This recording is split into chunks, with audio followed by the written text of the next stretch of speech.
So what are these phases? If you were at the earlier session, who was not at the earlier session, then I know how much to talk about this. 2 people, okay. So basically what I'm saying is that if you're doing AutoML, certainly, and maybe even all machine learning, after the business problem is defined, after you sort of have a good enough CSV with a bunch of features and target, might not be the perfect set of features, maybe you have to throw away some and modify them, but you're going to have a step where you need to get your data that's probably in a CSV or a table into a machine learning optimized store. This is what all the quote second gen AutoML do. They have a store, whether it's Google or Microsoft or us, they have a store that's optimized for machine learning.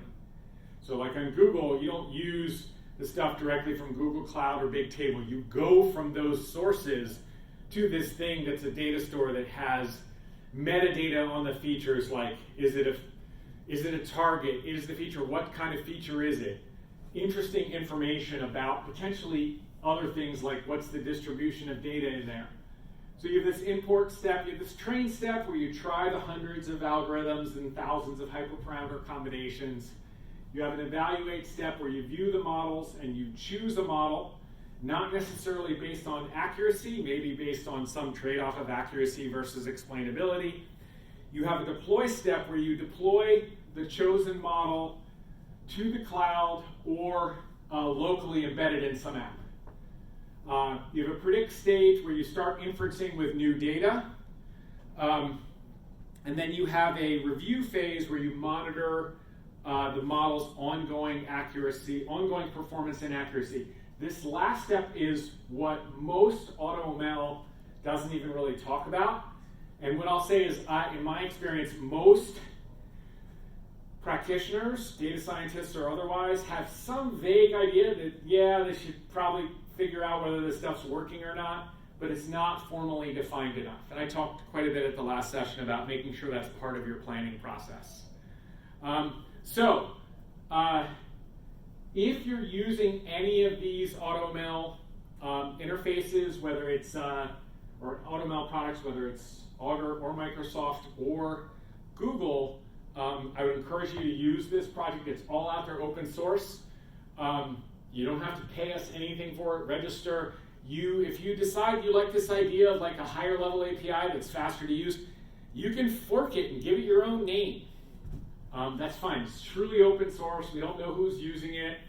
And then you'll say HTML, and you have these various command line commands. Now, some people get thrown off by the CLI and say, "Ooh, it's a CLI. Like, what does that have to do with developers? It doesn't make any sense."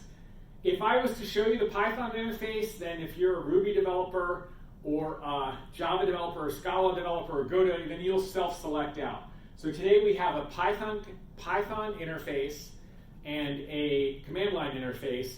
The command line interface, what I find, is just like people demonstrate REST APIs with curl. It's like a common denominator that nobody can really argue with. Trust me, all this stuff is available in Python. It is open source. If people wanted to do bindings for other languages, we'd be very excited about that. We will eventually work through the other languages and do it ourselves. But this is not the Augur API. It is intended to be a general industry thing. If you see this and you say, yuck, command line interfaces, yuck, Python, and you want to do the R interface for this, we'd love to see that.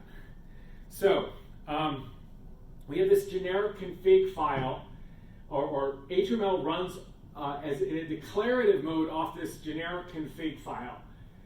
So it has things like the name of the project, the providers. You can list more than one. You can say Augur, Google, Azure. You have the source. Ooh, that should say .csv. That's bad. And then you have like what features you want to exclude, what the target is. You list the model type. It can be regression, classification, time series. And then you have attributes of the experiment.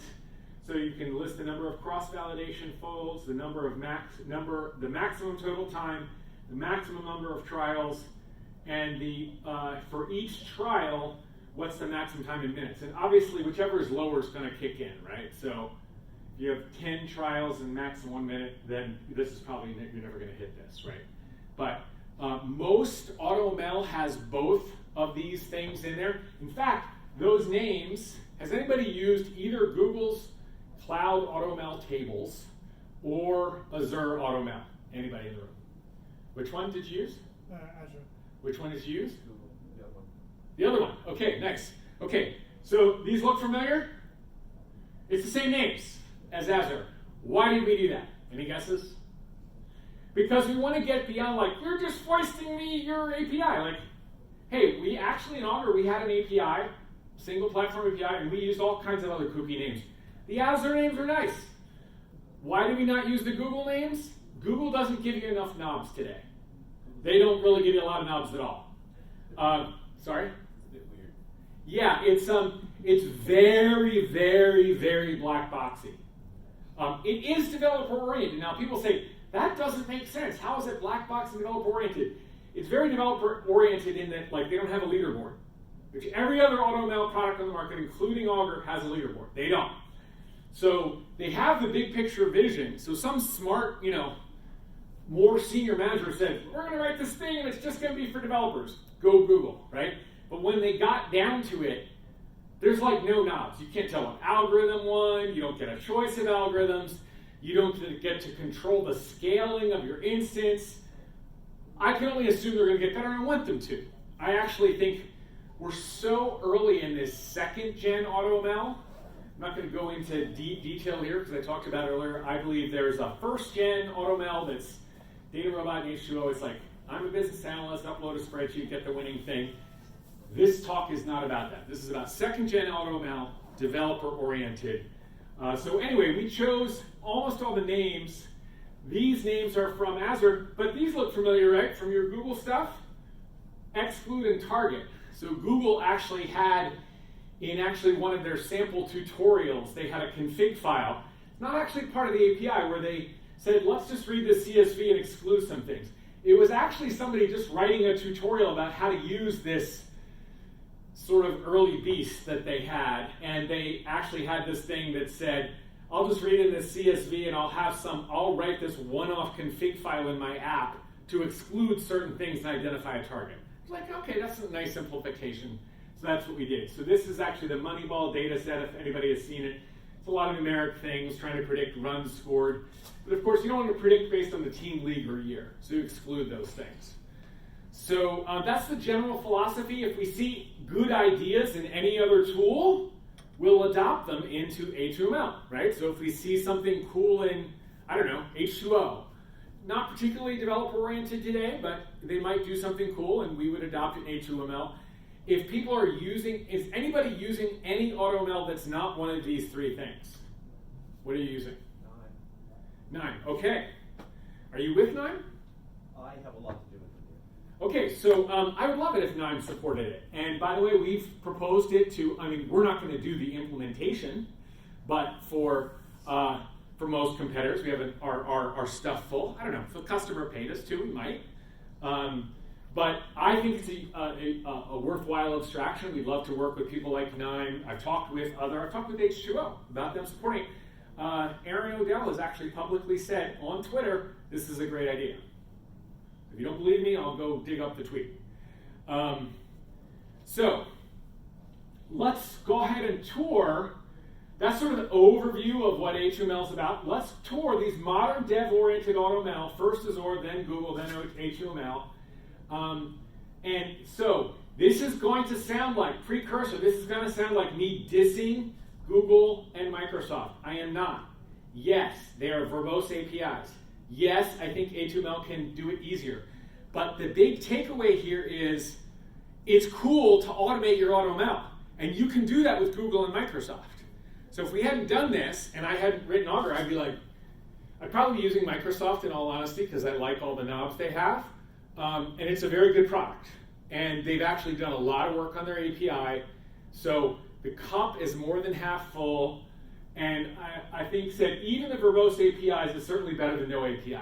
I had an analogy about like bad things being better than no things that I had in my slides, and my wife took it out of my slides last night. I wasn't allowed to use it. It was completely politically incorrect. So I'll let you connect the dots for yourself. So this is the import for Azure, and this is where it's going to sound like I'm hating on Microsoft. I'm not. but, so you've seen this, right? Every time you go and have to import a different data set, you have to write a new getData.py file. What? But the point is you can do it, right? Because you have to read it from wherever you have the data. It could be an ARFF file, it could be CSV, it could be in the cloud. The nice thing is it's generalizable, right? You can write a getData.py to talk to anything, right? You don't care where it is. It could be in a Redis table or whatever. You don't care. So it's very generalizable. I maintain there's enough of a consensus that you should be working on CSVs, ARFFs, Feather is an interesting format, Postgres, that you can automate this. So AutoAutoML, by the way, does automate this. Like AutoAutoML, actually, I generate a getData.py file.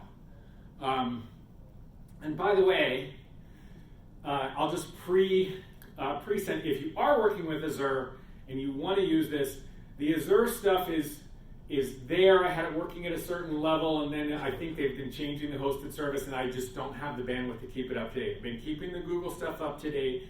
So if anybody wants to take on writing this, I maintain you'll save time. Like you can use what's there, and you'll save time, and it's not a, I believe this abstraction pays the freight. So I am definitely interested in having people contribute to this. I'm also interested in having people advise where we take this. Whether or not you use Augur, especially if you aren't using Augur. So here's Google's import. So Google, you have to go create a data set. You fully describe the data set by getting the full location, the project, including the project and your region. By the way, Google is only supported in US Central. I believe that's still the case. It's only supported in certain regions. Then you call create data set with the fully described, parent is your fully described, like project ID and US Central. Then you give it the name of the data set ID, and then you get a create data set response, and you can store your data set ID as the last / delimited thing, because you can use that as a shorthand for some operations. Not that bad. There is one bit of, so we have to continue with it though. Now we get the full data set ID with the project ID, compute region, data set ID, put it in the full set data set ID, and now we have to read it either from BigQuery or Google Cloud. Now, any problems with the fact that you can just read from BigQuery and Google Cloud? That's probably not where your data set is it? You probably have a CSV or something. So in AutoAutoML, this is the code I use, gsutil, to copy it from a CSV. So you could just say source, I think you saw it in that example, it said source baseball.csv. So it just read it from there. So I'm not hating on Google, it's good that you can do it. And it's not that verbose. And to be honest, if you're a big Google Cloud developer, you're used to a lot of these abstractions. If you're not a Google Cloud developer, there's a bit of a learning curve on that. But the bottom line is you can import this. So, and then with AutoAutoML, you just say source, data baseball CSV, and then you call AutoAutoML import.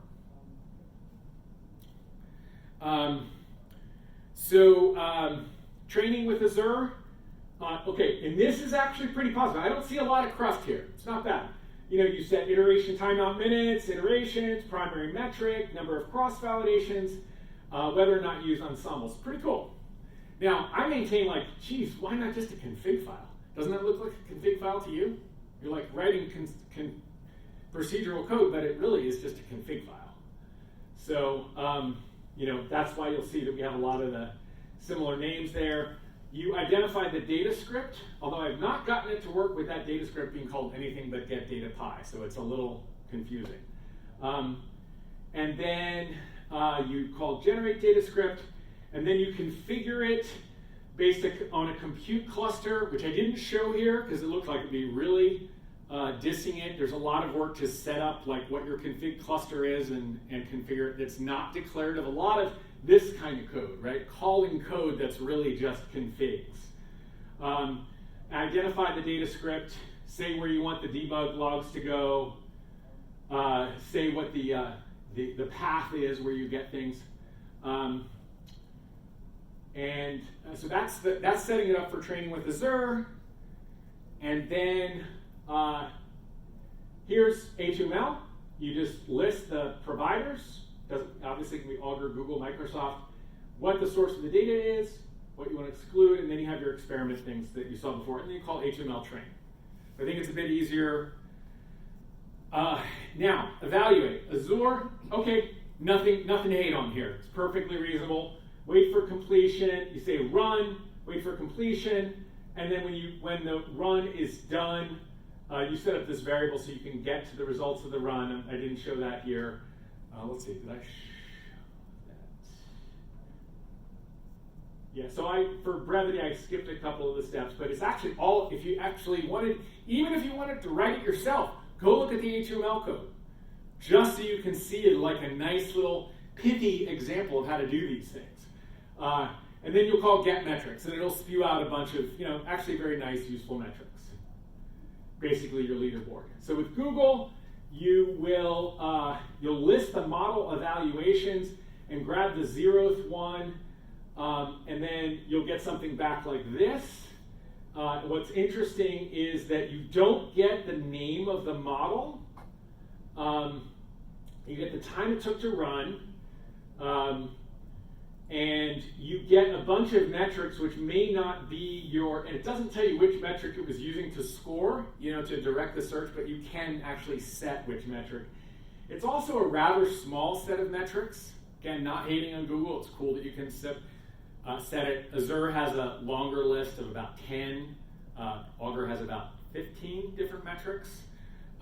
One of the things that would be great, if people are saying, this is really cool, I'd like to extend this, it would be awesome if the metrics were common across all of these AutoML things. We have not implemented that. That's real work, and that needs probably somebody from the Data Science Association or something to really say, hey, this metric here is really the same as this metric. They all have different names. It would be nice to have a consensus on what do we call these things. That's not in there yet. That would allow us, you'll see in the config files, there's a section for each provider. It's only for things like metric. Otherwise, there's a lot of commonality. This would be a great thing if somebody wanted to, if you want to have a nice little open source qualification to add you have to have a GitHub repo nowadays to get jobs as a developer, right? So, that would be a nice thing to enhance in the framework. Because we call this R2 and they call it R squared. I think we call this MAE, and they say mean absolute error. And by the way, if we make a comment, I would probably bias towards not using the Augur names, just so it doesn't feel like the Augur API repurposed. So here's how you would do evaluate with Augur. This is me capturing it right from my laptop, just in case I don't have time to do a live demo. You say HTML evaluate, and then it starts spitting this out. By the way, if it's not done the evaluation, it'll say, yep, still evaluating. And if the leaderboard is partially done, it'll only have as many as you have. This model ID, then, of course, you're going to use in subsequent steps to do things like deploy and predict. So I think it's a little easier. And it gives you the ability not to be synchronous on your train. You can just call train, it lets you back, and then you just call evaluate, evaluate, evaluate, evaluate. Now that's, from a command line, it probably doesn't give you a sense of that, but in your Python code, you would call train, it's asynchronous, it just runs, and then you're just going to loop and call evaluate. We could probably add something where it calls back to some callback that hits you. Haven't done that yet. The looping thing is not a big deal to do, but at some point we should do a callback. So let's talk about deploy with Azure. Perfectly reasonable, there's nothing to hate on here.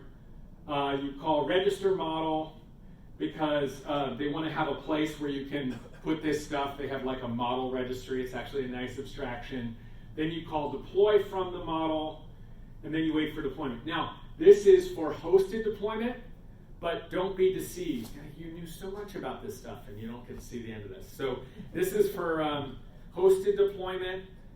There's a slightly different process for deploying onto your local machine. Cool thing is, Azure does support local deployment, which is relevant for a lot of scenarios. And then with Google, it's very simple. You just say deploy model. They only support hosted deployment. And then, you just call deploy model, and it's synchronous, and you wait for the thing to deploy. Okay, and then here's how you would do it in AutoAutoML. I'm actually showing the harder one, which is to do a, let's see, did I paste the wrong thing? Sorry, this is with AutoAutoML deploy -- locally. It looks like I left out the command line. So I said AutoAutoML deploy -- locally, and then it does a download of a, basically it creates a Docker image on your local machine. Now, why Docker instead of just a Python pickle file? I guess it's something I can't expect that you would know. It's because we do a bunch of data pre-processing steps to sort of clean stuff up, and that's not all done in Python. So we have a Docker image, and AutoAutoML wraps the whole issue of creating the Docker image, but then later in predict calling a Docker run. So this is the predict phase. There's two scenarios for Azure. One is that you do it locally. This is right from one of their tutorials. They grab from the test data set, they get a random piece of the data, and then they send that to the scoring service, and then they get some results back. And then if it's local, they load the data and then call predict. They could have probably done a little bit more to make it common. That's another advantage of the wrapper. Like, it's really the same thing to do predict against local or deploy. So let's show you the Google stuff first. This is where it sends a hash to the prediction model. The one thing you'll saw is that Azure handled like scoring things in batches, predicting in batches. I think that's pretty close to the most common use case. You don't really want to just do one prediction at a time.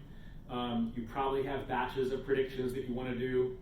So here's how, this is the code inside AutoAutoML to take a CSV of stuff you want to predict that doesn't have the resulting value, and then generate CSV with the resulting output.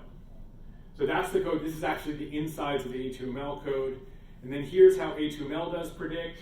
You say AutoAutoML predict, the name of the model, right, that you deployed, the file that you want to predict against, and then you just, in this case, because we deployed it locally, we say -- locally, and then it tells you where it stored the predictions. It takes whatever file you gave it, and it just says _ predicted after it.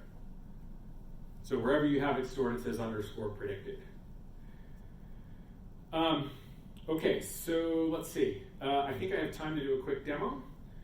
Just want to make sure I get through this. So let's show you, after you do your git clone. Come on.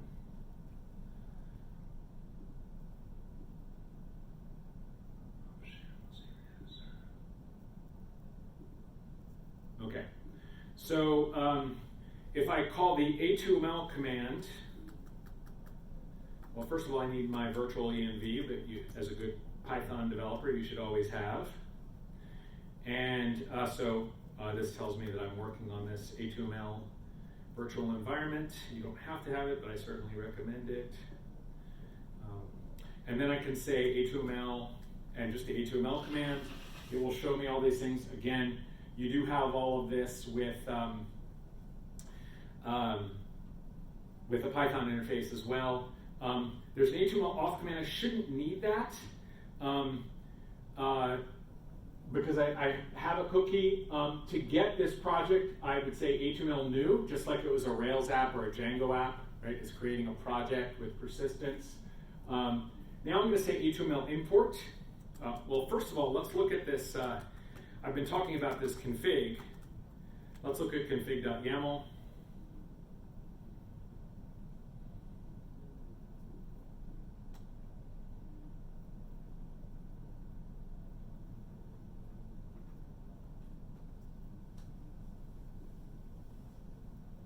So here's config YAML, which we talked about had the name of the project, providers, source, what you're excluding, target, model type, and then the experiment train parameters. You don't have to have all those right away. You can sort of start it, if you're just going to do an import, at least identify the source. the source and the provider. So I'm going to say HTML import, and it will start importing this. And it will actually go ahead and create a data set on my server, fire up the project. If I go into my Augur UI, this is actually that data set I was talking about in the last session about. So here is my Moneyball project. You can see that is, and so everything you're doing in the command line, you can then validate in your UI, and that applies to Google as well and Microsoft. So this was the last experiment I ran, and I did this all through HTML, pretty good accuracy. So the project is running, and then as soon as it finishes copying the CSV, this it'll come back from this call.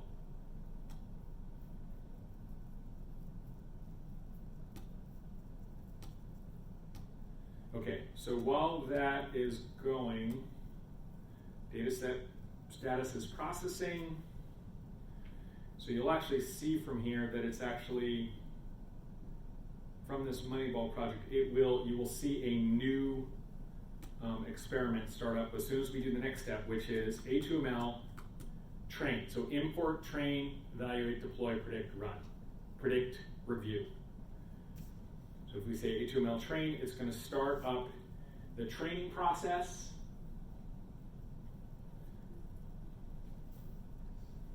And so it creates a new experiment, and if we pop back over here, there's the new experiment. And if we go look here, it has my whole model here. It's trying to, the target is RS, again, all created through this command line. And the leaderboard is running here. We don't quite have any results yet. And by the way, if you call this now and you say HTML evaluate, HTML evaluate, it's going to tell you, oh, no, I don't have anything yet.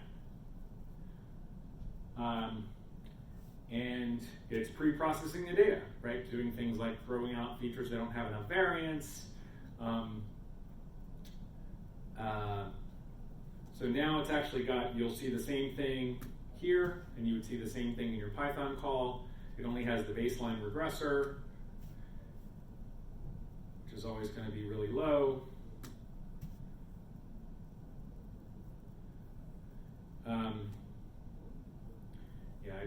I don't want to deploy the baseline regressor. I want to have at least, here it is. And so now I've got XGB regress. Wow, that was fast. So we've got an XGB regressor. It's going to get better, but we've got something to work with now. So we can say HTML evaluate. And so I can grab this model ID. Sorry, this one. This is the best one so far. And so now the next step is deploy. So if we don't know how to deploy it, it gives us help. So I can say HTML deploy. Now I can deploy locally with -- locally. The help file will tell us that. Or I can say HTML deploy with the name of the model ID. And by the way, all of these steps exactly as typed will work against Google. I just don't have time to sort of demo all that. But all of this will work against Google. And so what it's actually doing is it's doing the deploy. And so when you go to your deployed models out here, as soon as it's done the deploy, you'll see this among the deployments. So you can see, yeah, it's already deployed. Wow. So that's actually deployed, and we can see stuff for this. We can look at it directly. We can view metrics on it. We can see like the pre-processing steps. We can view feature importance matrices. It just takes a minute. Yeah, so I can look at things like a tree. I'm not going to show the tree explainer. It takes a little bit. This is the prediction curve. One of the things I wanted to show is there's the residuals plot.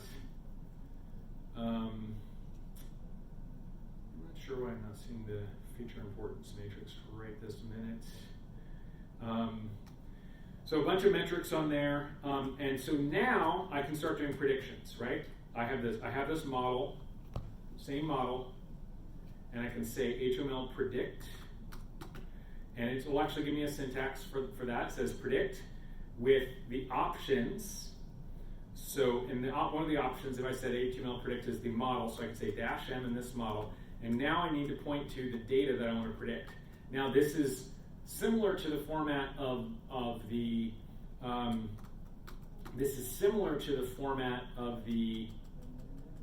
original file, except you don't have actual runs scored, and you probably have new data. So I'm going to say baseball predict is the name of the file that has everything but the run scored that I want a prediction for, and it will have more than one row, and it will actually generate that. It will actually generate that data baseball predicted file. And so if I actually go out here, you will see in this file we actually have a predicted file that actually has the predicted number of runs scored. If I had more than one row, it would do that. So that's like a quick tour of how that works. Again, the same against Google, and working the same as it would against Google and Microsoft as it does against Augur. So now I do want to sort of get you guys excited about using this ability to very quickly build models and embed them in your apps to sort of lower the bar for what does it mean to build predictive models. I'm going to make a controversial statement here that says, so how many of you are developers? Okay, so for those of you that aren't, maybe this was less relevant, but I would say if you're a developer, you own an app, where you're doing sorts is usually somebody's idea of business logic, like I'm sorting the patients in order that I should treat them, or I'm sorting the people I should call in the order of the importance that I should, that it is to call that person, or I'm sorting the maintenance, the vehicle maintenance things in an order. And you can probably do better than that business rule for sort order with a predictive model, almost certainly, because there's some goal that you have in mind. Less people dying, less vehicle maintenance, more results from calls happening. So you have labeled data. So I would encourage you to think about building smaller and smaller models with something like AutoAutoML, or even just the native Google and Microsoft AutoAutoML APIs. So we have some directions that we're taking AutoAutoML. One is to finish the Azure AutoAutoML implementation, do documentation, blog posts. I didn't show as much about the review, but we want to make that step much more robust, and maybe support some other AutoML providers. To this end, we are forming an AutoML advisory board. If this is interesting to you, I am not, and this is not to sell anybody Augur. This is to, if you care about this, and you are somebody that it doesn't have to be you personally, but your organization wants to automate AutoML in whatever way that means. In other words, or potentially just automate the building and embedding of machine learning models. We think this is a useful paradigm for it, but we don't think it's done by any means. It provides a lot of value, but we want it to be successful. We want a community of people working on it. We certainly don't want to support every AutoML provider. So if you're interested, please write to me, adam@augur.ai. We're looking for people that are developers or managed developers and are building predictive models and want to embed them inside applications. The time commitment is 2 hours a month, an hour phone call, an hour of reading the docs and using it.